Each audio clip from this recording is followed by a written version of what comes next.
মহাপ্রভু যখন ফিরে এলেন, সন্ন্যাস ধর্ম গ্রহণ করে আবার ফিরলেন নবদ্বীপে। রাতের অন্ধকারে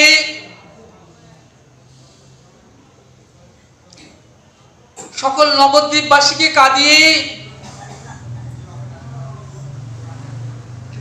সচিমাকে কাঁদিয়ে, বিষ্ণুপ্রিয়াকে কাঁদিয়ে নিমাই সন্ন্যাস ধর্ম গ্রহণ করে সংসার ছেড়ে চলে গেছে।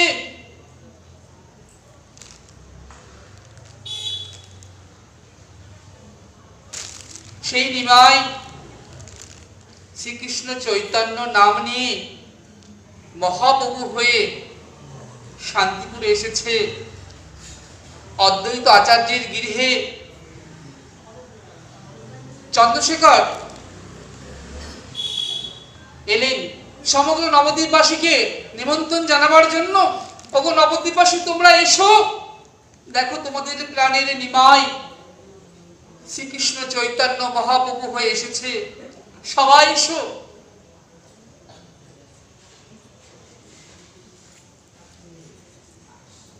বললেন সকল নবদ্বীপবাসীকে আনবেন শান্তিপুরে, কিন্তু বিষ্ণুপ্রিয়াকে আনবেন না যেন, কারণ সন্ন্যাসীর প্রকৃতির মুখ দেখা বারণ। অর্থাৎ যিনি সংসার ত্যাগ করে চলে গিয়েছেন, সংসার ছেড়ে, সেই সন্ন্যাসী কখনো নারীর মুখ দেখেন না, অর্থাৎ দর্শন করেন না। চন্দ্রশেখর আচার্য এসেছেন একটা পালকি নিয়ে। সচিমাকে অনুনয় করলেন, তোমার প্রাণ দুলারা এসেছে। সচিমা উঠে বসেছেন পালকিতে। 14 বৎসরের নিঃসন্তান বিষ্ণুপ্রিয়া দেবী উঠতে যাবেন পালকিতে। এমন সময় চন্দ্রশেখর আচার্য বলছেন, মাগো, সন্ন্যাসীর যে প্রকৃতির মুখ দর্শন করা বারণ। চোখের জলে বিষ্ণুপ্রিয়ার আজ বক্ষ ভেসে যাচ্ছে। সচিমা বলছেন, যেখানে আমার নিমাই এসেছে,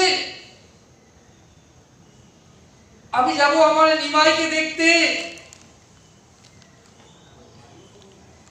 গৌর দর্শনে যাব আমি।